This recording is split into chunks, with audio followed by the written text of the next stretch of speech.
마가복음 5장 1절부터 20절까지 교독하겠습니다. 예수께서 바다 건너편 거라사 이네 지방에 이르러 배에서 나오심에 곧 더러운 귀신 들린 사람이 무덤 사이에서 나와 예수를 만나다. 그 사람은 무덤 사이에 거처 하는데 이제는 아무나 쇠사슬로도 맬 수 없게 되었으니 이는 여러 번 고랑과 쇠사슬에 매었어도 쇠사슬을 끊고 고랑을 깨뜨렸음이라. 그리하여 아무도 저를 제어할 힘이 없는지라. 밤낮 무덤 사이에서나 산에서나 늘 소리 지르며 돌로 제 몸을 상하고 있었더라. 그가 멀리서 예수를 보고 달려와 절하며 큰 소리로 부르짖어 가로되 지극히 높으신 하나님의 아들 예수여, 너와 당신과 무슨 상관이 있나이까? 원컨대 하나님 앞에서 맹세하고 나를 괴롭게 마옵소서 하니, 이는 예수께서 이미 저에게 이르시기를 더러운 귀신아 그 사람에게서 나오라 하셨습니다. 이에 물으시되 내 이름이 무엇이냐? 가로되 내 이름은 군대니 우리가 많음이니이다 하고 자기를 이 지방에서 내어 보내지 마시기를 간절히 구하더니 마침 거기 돼지의 큰 떼가 산 곁에서 먹고 있는지라. 이에 간구하여 가로되 우리를 저에게로 보내어 들어가게 하소서 하니, 허락하신대 더러운 귀신들이 나와서 돼지에게로 들어가니 거의 2,000마리 되는 떼가 바다를 향하여 비탈로 내리다가 바다에서 몰사건을 치던 자들이 도망하여 읍내와 초원에 구하니 사람들이 그 어떻게 된 것을 보러 와서 예수께 가로 이르되 그 귀신 들렸던 자 곧 군대 집혔던 자가 옷을 입고 정신이 온전하여 앉은 것을 보고 두려워하더라. 이에 귀신 들렸던 자의 당한 것과 돼지의 일을 본 자들이 저에게 고하매 저희가 예수께 그 지경에서 떠나가시기를 간구하더라. 예수께서 배에 오르실 때 귀신 들렸던 사람이 함께 있기를 간구하였으나 허락치 아니하시고 저에게 이르시되 집으로 돌아가 주께서 내게 어떻게 큰 일을 행하사 너를 불쌍히 여기신 것을 내 친속에게 구하라 하신대. 그가 가서 예수께 자기에게 어떻게 큰 일 행하신 것을 데카폴리에 전파하니 모든 사람이 귀 열더라. 아멘. 이 말씀은 우리는 많이 봤던 말씀일 거예요. 그렇죠? 우리 보통 이 말씀 보게 되면 딱 떠오르는 그 포커스가 귀신이 누구냐 이거죠. 그렇죠? 귀신이 불신자의 사후영이냐 타락한 천사냐 이렇게 보죠. 저는 오늘 말씀을 좀 보면서 정말 이 거라사 귀신 들린 이 사건 자체가 기록한 마가의 의도가, 즉 하나님이 마가를 통해서 이 기사를 기록하게 했던 하나님의 뜻이 귀신이 누구냐에 관심이 있었을까? 아니면 다른 데 있었을까? 보고 싶습니다. 사실 마가복음은 기록된 시기가 주 70년경이에요. 그러니까 주 70년경에는 어떤 일이 있었냐면 예루살렘 자체 도시가 로마 제국에 의해서 철저하게 파괴되었던 시기예요. 역사가 의하면 당시에 죽었던 유대인 숫자 100만 명이 넘어갑니다. 그러니까 마가복음이 마가복음을 기록할 그 시기에는 그 직후에 로마 장군 베스파시안과 디도 이 부자들이 침공을 해서 유대인들을 100만 명 이상가량을 학살했던 그 직후에 쓴 거거든요. 뭔가 의미심장하죠. 그러니까 사실 이 마가복음은 그러니까 굉장히 유대인들에게는 극단적 상황에서 쓴 거거든요. 더욱이 마가 같은 경우는 예수님 제자가 아니었었어요. 마가는 아마도 마가의 어머니였던 마리아를 통해서 예수님을 했던 것 같아요. 근데 지금 마가는 이 기사를 굉장히 길게 씁니다. 그러니까 이 사건은 마태복음에도 기록되어 있고 누가복음에도 기록되어 있어요. 근데 마가는 이 사건을 굉장히 길게 쓰고 있거든요. 즉 지금 마가는 이 말씀을 통해서 뭔가 주고 싶었던 게 있던 것 같아요. 그걸 하나씩 발견해 볼게요. 1절 보시면 예수께서 바다 건너편 가라사 지방에 이르러, 주님 지금 갈릴리 바다를 건너간 거예요. 4절 말씀은 지금 하나님께서 예수님께서 갈릴리 바다를 건너가서 간 곳이 거라사 지방인데 이 지방은 이방인 지역인 거예요. 이 지역은 지금 유대인들이 거하는 곳이 아니라 주로 헬라인들이, 로마인들이 거하는 곳이 이 거라사 지역인 거예요. 주님 지금 고의적으로 가신 거죠. 사실 당시 유대인들은 거라사 지방에 잘 갔을까요? 안 갔을까요? 잘 안 가죠. 왜? 이방인 지역이었기 때문에. 그러니까 이 당시에는 유대인들은 이방인을 사람 취급 안 했죠. 개 취급했죠. 그래서 주님은 일부러 그러한 한계를 넘어서서, 경계를 넘어서서 일부러 지금 풍랑을 뚫고 간 곳이 거라사 지방에 가신 거예요. 왜 가셨을까요?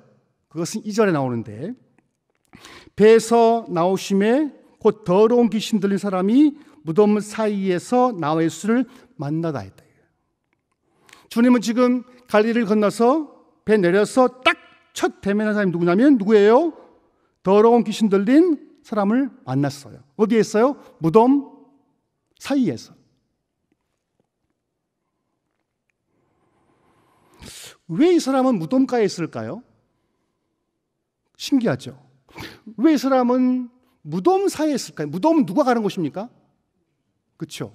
무덤은 주로 생명이 다한 사람이 가는 곳이 무덤입니다. 성경은 특이하게도 이 귀신을 향해서 뭐라 하냐면 악한 귀신이 아니라 뭐예요? 더러운 귀신이에요. 성경은 특이하게도 이 귀신의 정체를 설명할 때 늘 앞에다가 붙이죠. 더러운 귀신. 실제로 귀신이 들어오면 우리 생각도 더러워지죠. 우리의 말도 거칠죠. 환경도 더러워지죠.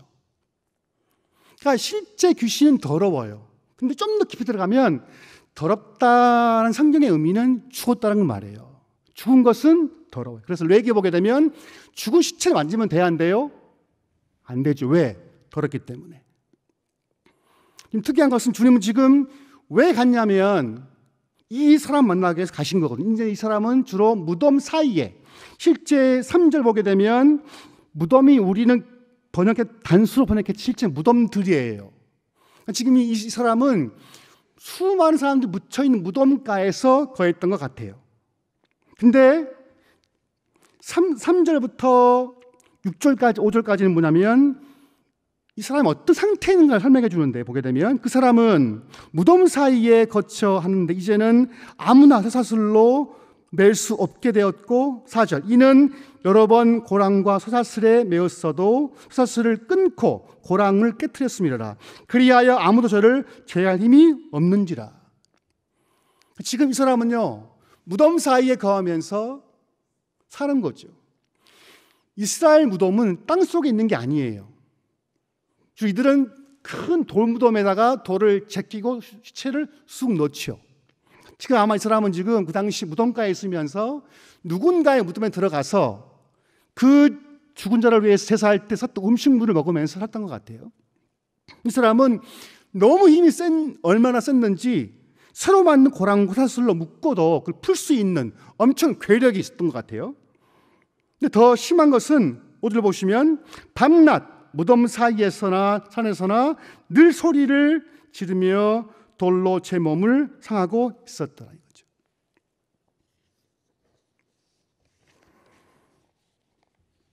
쉽게 말하면 통제불능인 거예요. 이 사람은 무덤가에 있으면 밤낮 소리 지르면서 돌로 자기 몸을 이렇게 막 자해하는 거죠. 상상해 보십시오, 여러분. 이 남자가 어떤 모습이었을지. 온 몸은 피투성이로 철철철 넘쳐흐르겠죠.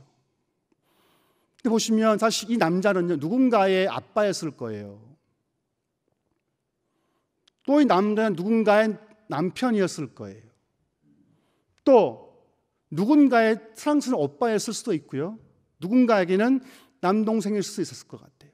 하지만 지금은 이 남자를 아무도 통제 못하는 거예요. 심지어 이 당시에 있었던 권력자들도, 의사들도, 바리새인들도 그 아무도 이 사람 통제를 못하고 있는 상태죠.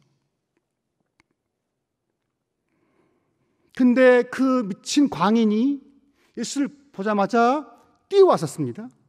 6절, 그가 멀리서 예수를 보고 달려와서 절하며. 알아본 거죠. 두 남성이 통한 거죠. 그래서 남자가 와서 절했죠. 사실 절하다 이것이 헬라어는 프로스키네오인데 보통 예배하다 똑같아. 예배하다. 지금 이 광인은 예수를 보고 예수가 누군지를 알고 무릎을 꿇었죠.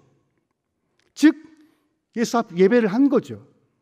그리고 7절 보게 되면 고백을 합니다. 보시면 7절 큰 소리로 부르짖어 가로되 지극히 높으신 하나님의 아들 예수여 나와 당신과 무슨 상관이 있나이까. 원컨대 하나님 앞에서 맹세하고 나를 괴롭게 마옵소서. 여러분, 이 귀신의 고백이 맞아요, 틀려요? 어때요, 여러분? 이 광인의 고백이 예수 앞에 절하고 예배하고 고백한 이 귀신의 고백이 맞는 거예요, 틀린 거예요? 맞죠. 특이한 것은요, 신약 성경에 있는 귀신의 고백을 싹 정리해 보면 특이하게도 귀신의 고백이 틀린 게 있다 없다? 없어요. 마가복음 1장 보게 되면 가버나움에 예수님 설교하실 때 한 남자가 소리 지릅니다. 이렇게 고백합니다. 나사렛 예수여 우리가 당신과 무슨 상관이 있나이까. 나는 당신이 누구인지를 아노니 하나님의 거룩한 자입니다. 맞아요, 틀려요? 맞죠. 그러니까 귀신의 진술을 보게 되면 맞아 틀리지 않아요. 또 한 번 바울과 실라가 빌립보 지역에서 전도할 때 한 여인이 며칠 동안 이들을 따라다니면서 선포를 합니다. 뭐라 하냐면 이렇게 말해요. 이 사람들은 지극히 높은 하나님의 종으로 구원의 길을 너희에게 전하는 자라 하며, 즉 저 많은 귀신들은 여종이 고백한 고백이 맞아요, 틀려요? 맞죠. 분명한 것은 영예세계에 속한 귀신들은 예수님이 누군지를 미리 안다 모른다? 안단 말이에요. 그러니까 지금 우리는 잘 모르지만 이 당시에 그렇게 성경을 깊이 연구했던 바리새인들은 예수를 누군지 몰랐지만 이 광인 안에 있는 그 귀신들은 예수 누군지를 알았죠. 주님은 아니야 하지 않았었어요. 주님은 그 말에 대해서 침묵하면서 동조한 거죠. 그때 주님은 그 귀신을 향해서 물어보죠. 물어보라서 내 이름이 무엇이냐. 보게 되면 9절 이에 물으시되 내 이름이 무엇이냐 물어봤죠. 주님은 이 군대 귀신 다른 정체를 알았을까요? 몰랐을까요? 알았죠. 왜 물어봤을까요? 정체를 드러내게 하시기 위함이었어요. 근데 이 귀신의 고백 재밌어요. 보면 내 이름은 군대니 우리가 많다. 다시 봐봐요. My name, 내 이름 단수죠. My name is Legion. 내 이름은 군대입니다. 군대가 많아요, 적어요? 많죠. 보게 되면 내 이름은 군대입니다. 그것은 문법적 오류가 있는 거죠. 그죠? My name은 단수인데 군대는 복수예요. 근데 더 기가 막힌 것은 우리가 많다 이거예요. 쉽게 말하면 지금 이 귀신이 지금 이 말하는 이 귀신은 혼자인데 혼자 외에 또 많이 있어요, 없어요? 많죠. 우리가 많다는 거예요. 쉽게 말하면 보통 군대 같은 경우는 수많은 군인들이 있지만 군인을 대표하는 사람이 있죠. 대대장, 군단장 한 것처럼 지금 이 예수와 대화하는 이 귀신의 정체는 누구냐면 군대 귀신을 대표하는 한 영적 실체였던 거죠. 그래서 말하면 내 이름은 군대예요. 근데 많아요. 근데 이 군대란 말은요 재밌는 용어예요. 군대 말은 레기온이라고 해서 이것은 이 당시에 로마 제국의 군제의 군제. 즉 레기온이라는 말은요 그 당시에 보병 6,000명 몇 명? 6,000명 기마병 200명으로 이루어진 군제였었어요. 쉽게 말하면 지금 이 광에 들린 귀신의 숫자는 대략 몇 명이 그럼 6,000명이 넘는 거죠. 그죠?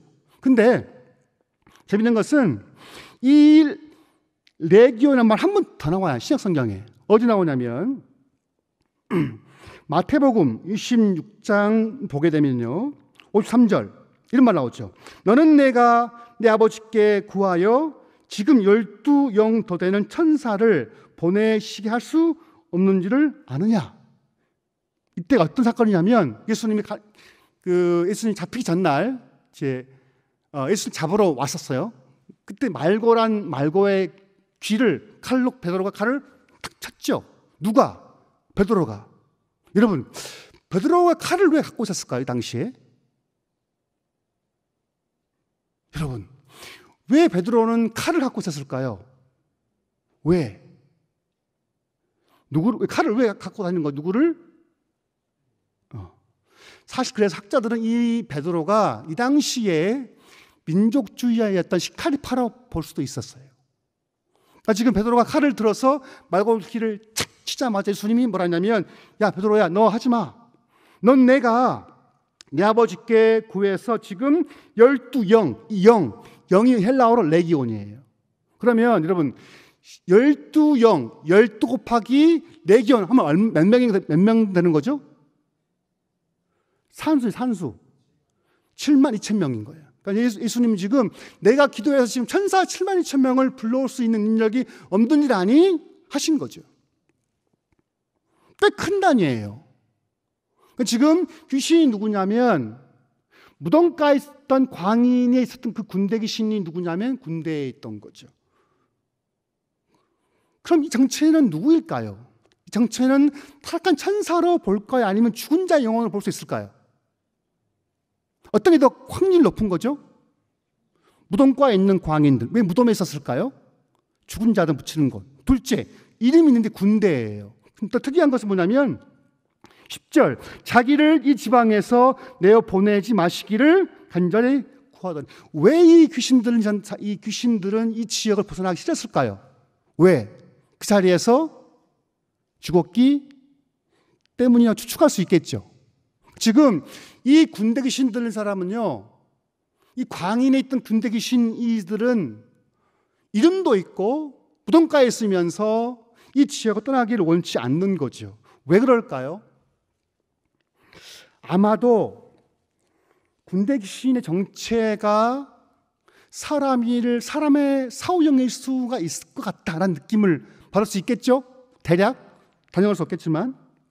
근데 그 다음에 드러났던 귀신들은 이렇게 요청해요. 주님, 12절, 우리를 돼지에게로 보내어 들어가게 하소서 하니. 요청을 하죠. 주님 앞에. 그러니까 지금 돼지를 친다는 것은 이 지역이 이방인 지역이 유대 지역인 거예요? 이방인 지역이죠. 왜 유대인은 돼지를 먹어요, 안 먹어요? 안 먹죠. 삼겹살, 오겹살, 그걸 안 먹어요. 근데 지금 돼지를 친 거 보니까 이 지역은 지금 유대의 지역이 아닌 거라고 할 수 있겠죠. 주님은 그 귀신 들린 자들의 간구를 허용하죠. 그래서 보게 되면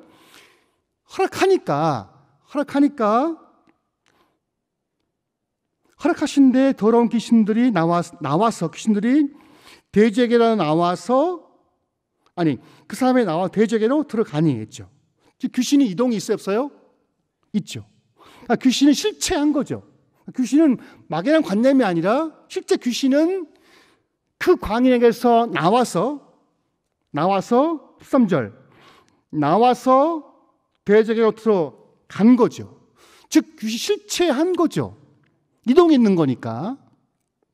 실제 제가 그 대학부에 있을 때 20대 때 간증 들었었는데 이 목사님 간증은 재밌었어요. 자기 집에서 축사하는데 축사한 그 사람이 귀신이 나가면서 갑자기 개가 즉사한 거예요. 그럼 지금 귀신이 어디로 간 거예요? 귀신이? 네, 개로 간 거죠. 실제 귀신이 이동을 합니다. 말씀에 근거해서. 근데 이 귀신이 즉 레기온 6,000명 이상의 그 죽은 영혼들이 어디로 갔냐면 그 당시에 2,000마리 돼지에게로 들어갔죠. 근데 재밌는 것은 13절 보게 되면 2,000마리 돼지떼가 바다로 향하여 비탈로 내려라 바다에서 볼사하거늘. 돼지가 자살을 한 거예요. 여러분, 돼지가 자살한 거예요. 이게 가능한 일이에요? 개가 목숨을 끊는 거 봤어요? 여러분 평생 살면서 개가 죽어야겠다 죽은 거 봤어요? 자살은요, 자기 의지로 끊는 거예요. 그러니까 귀신이 들어가니까 돼지가 자살한 건데 이것은 있을 수 있는 일이 없을 수 있는 일이에요? 이건 불가능한 거예요. 자살은요, 자유의지가 있는 인간만 할 수 있는 선택이기도 해요. 근데 지금 이 돼지들은 자살을 한 거예요. 갑자기 다 때로 그냥 자살한 거예요. 죽은 거죠. 얼마나 놀랬겠어요. 그걸 보는 돼지 치던 사람들 얼마나 놀랬겠어요. 갑자기 막 미친 말이 확 죽어버리니까 얼마나 놀랬겠어요. 갑자기. 그때 이 사람들이 이제 어떻게 하냐면 14절 치던 자들이 도망하여 읍내와 촌에 구하니 사람들이 어떻게 된 것을 보고 와서 놀란 거죠. 사실 지금 이 가라사 지역은요, 이 당시 보게 되면 갈릴리 동남쪽의 10개 도시 중에 하나였었어요. 이때는 지금 10개 도시가 모여있는 곳이란 말이에요. 그러니까 지금 이겼던 사람들이 10개 도시를 막 돌아다니면서 야, 어떤 예수님 왔는데 예수님이 귀신이 쫓았어. 귀신이 나가면서 다 돼지가 죽었어. 하는 그 사람들이 우르르 이렇게 몰려온 거죠. 와서 16절, 15절 예수께 이르되 귀신 들렸던 자, 군에 깊었던 자들이 옷을 입고 정신이 온전하여 앉은 것을 보고 두려워했단 말이에요. 그럴 수 있죠. 오랜 세월 동안 한 남자가 무덤가에서 몸을 찢고 손을 찔렸다간 그 미친 사람이 옷을 딱 입고 얌전히 예수님 앞에 딱 앉아있는 걸 보니까 얼마나 놀랐겠어요. 근데 반응이 재밌습니다. 어떻게 반응했냐면 16절 이에 귀신 들렸던 자에 당한 것을 돼지과 돼지의 이를 본 자들이 저에게 고하매 17절 저희가 예수께 그 지경에서 어떻게 하기를 떠나가시기를 간구했단 말이에요. 여러분, 이 놀라운 장면을 봤을 때부터 우리 같으면 저분이 누구일까? 그죠? 저분이 누구였지? 아무도 그 당시 의사도 바리새인들도 어떻게 할 수 없었던 그 광인을 낫게 한 그분이 누구일까? 누구였지? 그렇겠죠. 진짜 신앙이 있었으면 그 당시 예수 소문을 들었다면 이들은 나는 예수에 대해서 관심을 가졌을 법한데 문제가 뭐냐면 이들은 돼지의 죽음에 관심이 있었던 거지 예수가 누군지 관심이 있어요? 없어요? 없던 거죠. 놀랍죠. 그 놀라움을 받지만 이적을 받지만 예수께서 행하신 놀라운 이적을 받지만 그들의 관심은 예수가 누군지에 관심이 없어요. 오직 어디? 돼지 떼만 있는 거죠. 여러분, 이 당시에 돼지가 지금 돼지 한 마리 얼마인지 아십니까? 한 마리? 얼마? 30만 원이래요. 돼지 한 마리에. 그러면 2,000마리면 얼마예요? 산수 6억 커요, 작아요? 어마어마한 돈이죠. 특히 이 당시에는요 식민지 지배였기 때문에 먹을 게 없어요. 하루 먹을 게 없는 그 시대였단 말. 근데 그 시대 때 돼지를 치던 이 고용인들은 직업을 잃어버린 거잖아요. 그렇죠? 예수님 계속 가라사 지역에 거하면 돼지 떼들이 있을 때가 있을까요, 없을까요? 그럼 이제 아예 없는 거죠. 지금 이들의 관심은요 영적인 게 있지 않아요. 하나 먹고 사는 문제였던 거죠. 이들의 관심은 예수가 누구인지 내 영혼 있는지 없는지 관심 있는 것이 아니라 당장 먹고 사는 문제, 풀칠 문제에만 관심이 있었던 거예요. 주님은 그들의 말에 대해서 대꾸하지 않고 떠나가셨어요. 18절 보시면 예수께서 예수께서 배에 오르실 때에 귀신 들렸던 사람이 함께 있기를 간구하였으나 지금 이 사람은요 너무 놀란 거죠. 주님 앞에 주님 같이 함께 있고 싶습니다 했을 때 주님은 no 했었죠. 그러면서 19절 말씀인데 자 같이 읽어볼까요? 자 시작. 허락지 아니하시고 저에게 이르시되 집으로 돌아가 주께서 어떻게 큰 일을 행하사 너를 불쌍히 여기신 것을 내 친송에게 구하라. 아멘. 저는요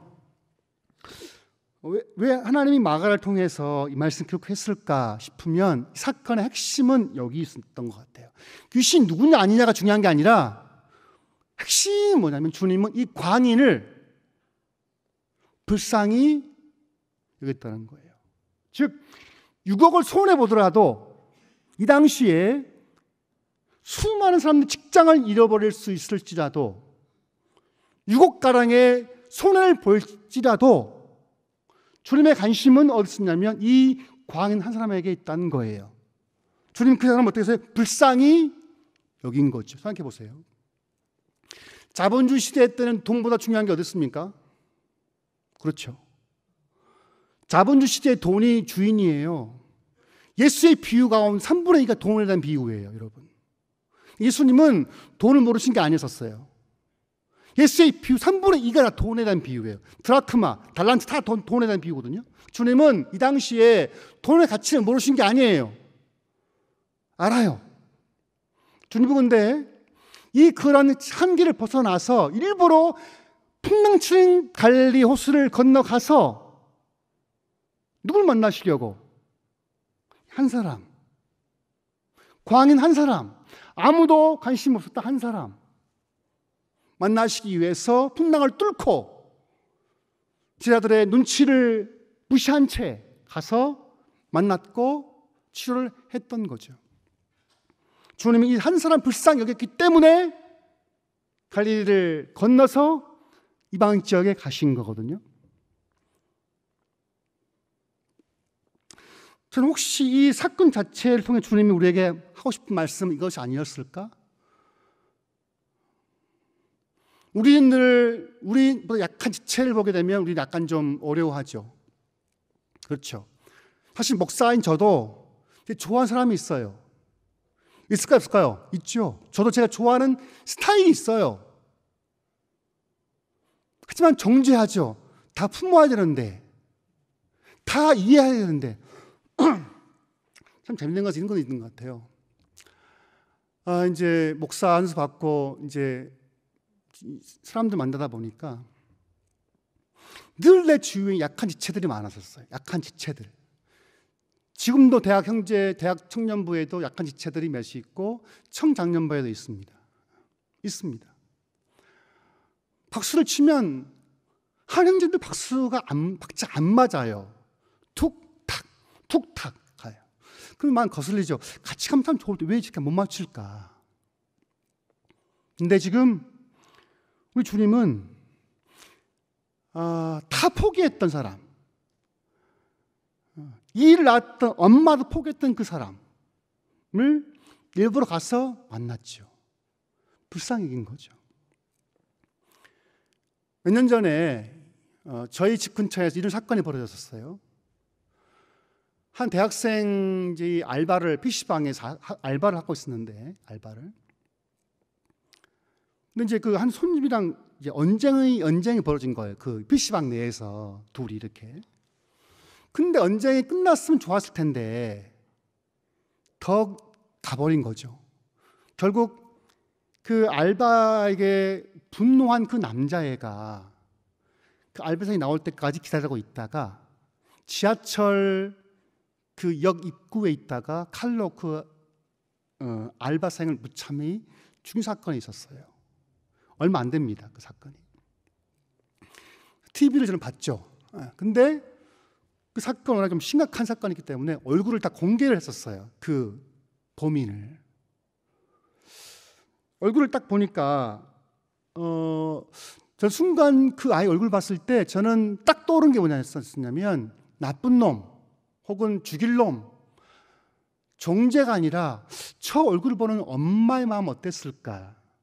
순간 탁 드는 저는 본능적인 것 같아요. 그냥 나쁜 놈이죠, 사실. 그래서 왜 죽여요? 그냥 품으면 되지. 근데 저는 그 아이를 향해서 제가 판단하고 정죄하는 것이 아니라 저 아이를 낳고 키웠던 엄마는 저 아이를 봤을 때 어떤 마음이었을까? 또 저를 본 아빠의 마음은 어땠을까? 제 아들 또래였었으니까요. 어땠을까요? 그 광해를 봤을 때 이 광인이 진짜 자기 아들인데 아들이 막 무덤가에 소리 지르면서 막 몸을 자위할 때 그걸 보는 부모의 마음은 어땠을까요? 타인화 안 했겠죠. 남이 안 봤겠죠. 늘 왔을 거예요. 아마 이 기록이 없지만 여기는 등장하지 않지만 아마도 그 남자의 아내도 봤을 거예요. 그리고 그 낳았던 부모도 와서 봤을 거예요. 그러나 통제할 수 없기 때문에 어떻게 할 수 없는 거죠. 늘 안타까워했겠죠. 마찬가지일 것 같아요. 그 자기 타인을 칼로 살해한 그 아이를 봤을 때 부모의 마음은 어땠을까? 그 자식을 향해서 정죄했을까요? 아니면 내 탓이오 했을까요? 여러분은 어떨 것 같아요? 어떤 부모를 보면서 야 나쁜 놈 할 부모는 없다고 봐요. 그렇죠? 왜? 어릴 때부터 봤으니까 그 아이가 커서 태어나서 옹알이하고 얼마나 예뻤겠어요. 키우면서. 근데 그 아이가 누구 죽였다니 믿지 않았을 것 같아요. 저는 믿을 수 없을 것 같아요. 평생 그 아이의 부모는 그 아이를 향해서 정죄하지 않고 어떻게 했을까요? 기도했을 것 같아요. 이 본문의 말씀은요, 제가 볼 때는 귀신이 누구냐가 핵심이 아닌 거예요. 핵심은 이거예요.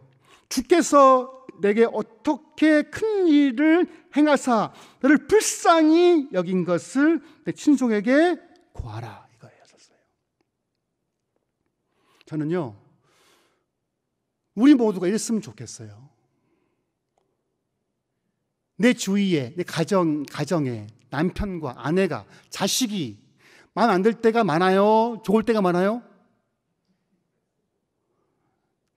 말은 알죠? 자식을 키우면서 행복할 때는 딱 3년이에요.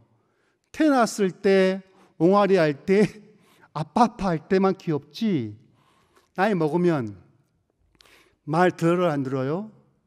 더럽게 안 듣죠. 더러운 영처럼 더럽게 안 들어.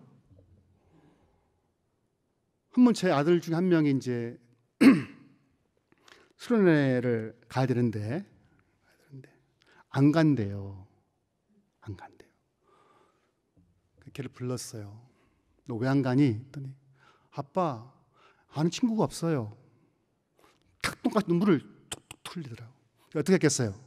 그래? 가지 마. 했겠어? 어떻게 했어요? 소리를 버럭버럭 질렀죠. 그럼 너 영원히 안 갈 거야, 수련회? 맞잖아요. 가야 뭐 될 거 아니겠어요? 내가 소리를 버럭버럭 질렀어요. 가! 너 가야 돼! 걔가 뭐라 했겠어요? 아빠가 무서우니까. 예. 대신 내가 이제 다시 가서 내가 태워다 줄게. 돈도 주고. 꼬셔가지고 평택에서 했었으니까 수련회를 내가 이제 같이 와이프랑 같이 가서 태워다 주고 왔어요. 다음 겨울 수련회 가더니 이게 변화받아가지고 지금 봉사하고 있습니다. 할렐루야. 그 까칠한 녀석이 지금 고등부 가서 주보부 봉사하고 있어요. 진짜 우리는 내 영혼을 불쌍히 여기고 있습니까? 진짜로? 아니면 진짜 지지리 말 안 듣는 남편의 영혼을 불쌍히 여기고 있습니까? 아니면 치지 않는 우리 새끼들을 놓고 기도하고 있습니까? 아니면 내 목장 식구들 불쌍히 여기고 있습니까? 아니면 정죄하고 있습니까? 아니면 우리 목사님들을 향해서 정죄하고 있습니까? 아니면 불쌍히 여기 기도하고 계십니까? 두 가지일 것 같아요. 근데 진짜 우리에게 주의 마음이 있다면,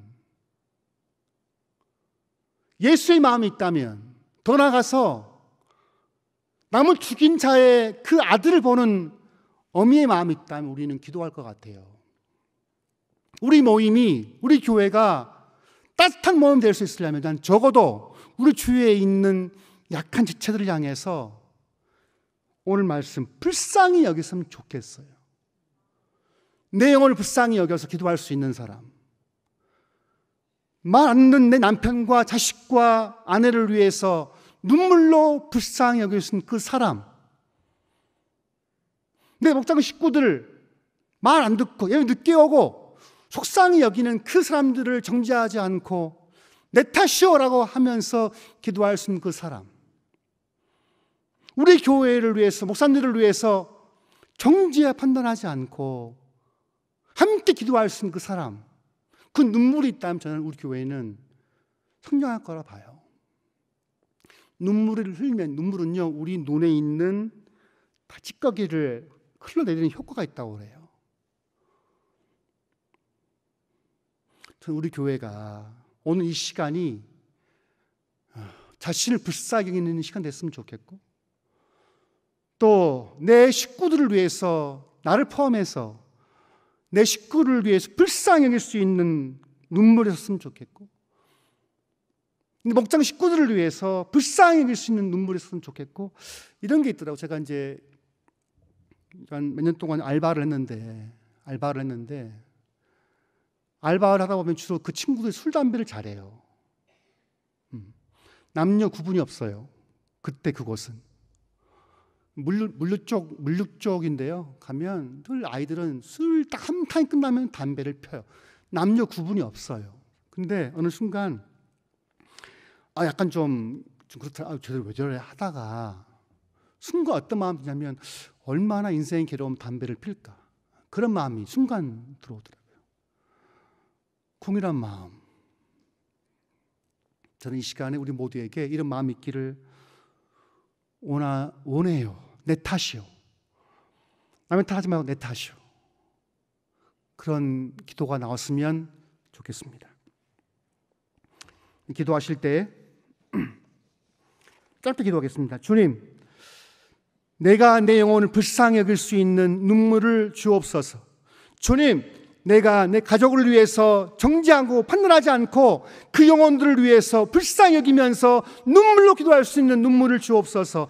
내 목장 식구들을 위해서 판단하지 않고 그 영혼들을 위해서 불쌍히 여길 수 있는 마음을 주옵소서. 주님, 내가 목사님을 만날 때 판단하지 않고 그 주의 종을 위해서 기도할 수 있는 눈물을 주옵소서. 다 같이 짧게 기도하겠습니다.